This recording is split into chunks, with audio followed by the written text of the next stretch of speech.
All एक simple problem चलते हैं कंप्रेशन में टॉपिक का।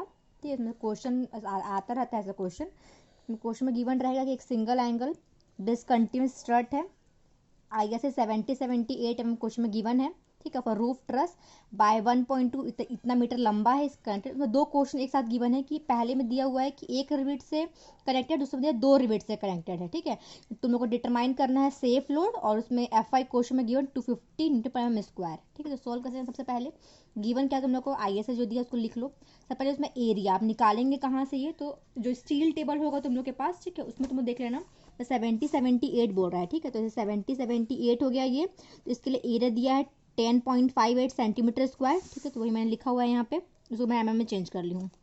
उसका एक आता है आर मतलब रेडियस ऑफ गायरेशन की वैल्यू है। तो हम लोग यहाँ पे ना मतलब XY सब एक्सिस में दिया रहता है, लेकिन हमको सबसे जो मिनिमम होगा उस वैल्यू को लेना है। ठीक, तो IS 70 में से जो 8 के लिए यहाँ से देख लो सबसे मिनिमम वैल्यू कौन सा है। यहाँ देखो 2.12 दिया हुआ है सेंटीमीटर में एक, है ना। RU में दिया 2.67 और RBB में दिया 1.35 सेंटीमीटर। तो सबसे इन तीनों में मिनिमम कौन सा 1.35 है। ये वाला हमको आगे से था 70-78। ठीक है, तो यहाँ से हम लोग ये वाला वैल्यू को लेते हैं 1.35 को। तो वही मैंने लिखा है 1 सेंटीमीटर, तो mm में चेंज कर ली हूँ। ठीक, तो पहला क्वेश्चन था कि जब एक रिविट से कनेक्टेड तो उसको लिख लिया। ठीक, अब इसके लिए क्या है तुम लोग को लेंथ उसमें क्वेश्चन में गिवन है कि 1.2 मीटर लंबा है वो। ठीक, लेकिन जो हम लोग एक्चुअल में जो लेंथ निकालते हैं इफेक्टिव लेंथ, वो क्वेश्चन मतलब कि उसमें IS कोड जो 800/2007 है उसमें दिया हुआ है कि अगर आप लोग अगर एक रिविट से कनेक्टेड उसका जो लेंथ रहेगा जो एक्चुअल में L है वही रहेगा। ठीक, उसमें कुछ भी हम लोग को मल्टीप्लाई करने का जरूरत नहीं पड़ता है। तो यहाँ पे 1.2 मीटर गिवन था तो वही सेम यहाँ पे 1.2 मीटर ही रहेगा। बाकी इसमें रहता है परमिसेबल स्ट्रेस की वैल्यू। तो परमिसेबल स्ट्रेस क्या होता है कि अभी एक रिविट से कनेक्टेड है तो इसके लिए परमिसेबल स्ट्रेस की वैल्यू होती है 0.8 सिग्मा AC।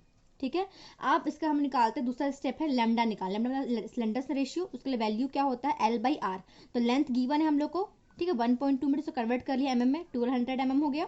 और R मतलब रेडियस ऑफ गायरेशन गिवन है ना, 30 निकाल टेबल से ले लिए हैं, वैल्यू को यहाँ लिख लिए। इन दोनों को सॉल्व कर लिए तो वैल्यू आ गई 88.8। ठीक है, अब क्या है जो तुम लोग का एक टेबल होगा IS table, IS code table number 5 में शायद तक दिया हुआ है, मतलब उसमें लैम्डा के बीच में और सिग्मा के बीच में एक टेबल बना हुआ है अलग अलग वैल्यू के लिए।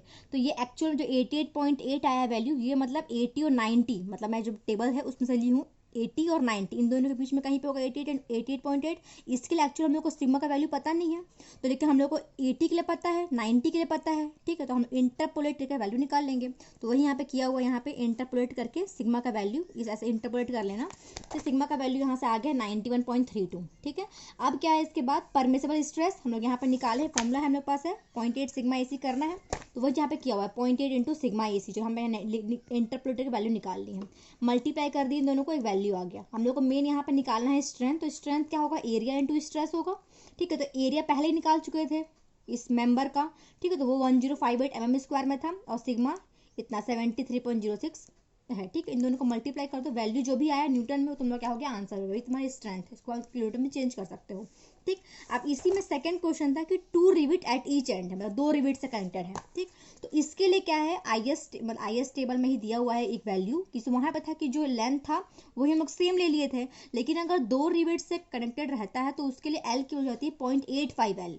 ठीक है, तो L यहाँ पे दिया हम लोग को 1.2 मीटर, मल्टीप्लाई कर दो तो यहाँ से स्मॉल L आ गया तुम लोग का 1.02 मीटर। ठीक है, अब हम लोग को निकालना है लेमडा। तो लेमडा का वही सेम फॉर्मूला L अपना R मिनिमम पहले ही निकाल चुके हैं। ये 1.02 मीटर में, तो मैं mm में चेंज कर ली हूँ, बाकी ये तो mm में ही है। यहाँ से एक वैल्यू आ गया लेमडा का। अब अगेन इसको फिर से इंटरपोलेट करना पड़ेगा कि इसका कोई हम पास एक्चुअल स्ट्रेस का वैल्यू नहीं है इसके लिए। तो जैसे 70 के लिए है वो 112 दिया हुआ है टेबल में, और 80 के लिए दिया हुआ 101। तो इन दोनों के बीच में कहीं ना कोई वैल्यू होगी, तो यहाँ पे लेमडा केवल लिख लो इतना, इंटरपोलेट कर लो दोबारा से, और यहाँ पे एक वैल्यू आ गया इतना। ठीक है, यहाँ पे स्ट्रेस आ गया।